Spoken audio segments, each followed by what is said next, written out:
Nearly 3 weeks after Hurricane Laura ravaged the Gulf Coast, many Louisiana residents are still working to pick up the pieces. Over $100 million have gone to families to assist in recovery efforts, and now FEMA is working to get more dollars to those who may really need it. Right now, we have FEMA's media relations specialist, Nikki Gaskins. Thank you so much for joining us this morning.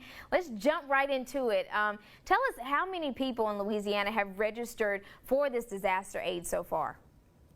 Yeah, so far FEMA has registered more than 150,000 households, and that number changes daily. So we'll have new numbers out today because we are always having people register. We encourage people to do that if they feel like they're going to need assistance. Of course, we want them to first file with their insurance. That is their first line of defense. And then if they think they may need additional assistance, we of course encourage them to apply through FEMA with the disaster assistance. So what's the easiest or most convenient way for them to do this? Well, it depends on everyone's situation. Some people like that face-to-face interaction, so we have what's called these drive-through disaster recovery centers, and we have several, and we'll continue to have more. Like I know in the Lake Charles area, we have several that's going to be opening in the next few days, and it just gives people an opportunity to go up. We're doing things a little differently this year with the disaster recovery centers, and that we're going to want people to wear their mask and stay in their vehicle the whole time, and someone with our staff will come to you. But some people like those opportunities to register or get an update on their application because they can meet with someone, an actual human face-to-face, even though we're still being safe about it because of COVID. And then if you don't want to go out to a disaster recovery center for whatever reason, that's perfectly okay too.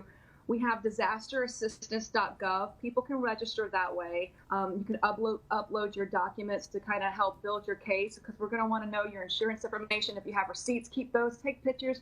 Anything that's going to help prove your loss is going to help your case and help you potentially qualify for some disaster assistance.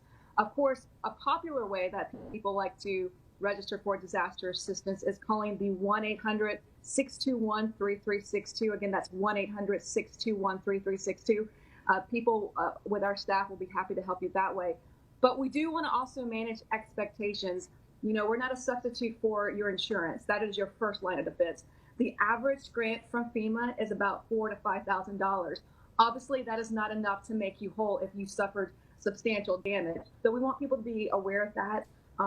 Any money received from us is typically focused on the short-term recovery. We really are we are part of the solution, but not the entire solution. We work closely with the state, the nonprofits, religious organizations. It really takes a community, all of us working together to help. Oh, yes, ma'am, definitely. And I know everybody definitely appreciates all the work that you all are doing to help these families bounce back. But tell us, I'm sure the number one question is, once they apply, how long might it take for families to receive those funds? And that's kind of $1 million question, because it really depends. It depends on if you fill out your application correctly, because if you don't, there could be a hang-up. Our goal here at FEMA is to get the money in your hands as quickly as possible, because we want you to start the recovery process as soon as possible. Sometimes we still have additional questions. The biggest thing we see when people get what's called these determination letters, sometimes people didn't include their insurance information. If you don't, we're going to ask to see that. And you may hear some people say, oh, I've been denied. It's not necessarily that you've been denied. It's just we still have additional questions before we can really fully give you an answer. By law, FEMA cannot duplicate insurance payments. So we want to know what your insurance pays for before we will decide what to pay for, possibly pay for as well. For example, if you file with your insurance and you say you received substantial damage to your roof and your insurance agrees to pay for that, by law, FEMA is not going to also give you money to pay for your roof, because essentially you can't double dip by law. Okay, that leads into my next question. What can this aid be used for? The biggest thing this money can be used for, and it's common, is for your recovery. And when I say recovery, we're talking about basic home repairs. We want to get a roof over your head as quickly as possible. Once you have a roof over your head, you can start continuing on the road to recovery. There's instances where it can be used, depending on your situation. The money can be used for temporary shelter, medical equipment, generator, possibly chainsaw. It really depends on everyone's situation. That's one of the questions we often get. Well, what can I use it for? Well, it depends on your situation, but Overall, we really are focused on getting a roof over your head because we want your home to be safe, sanitary, secure, so you can go on to long-term recovery.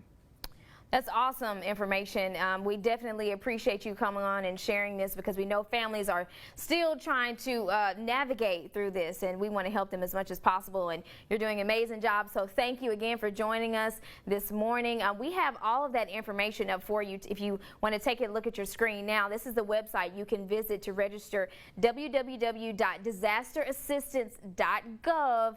All the information is there that you need.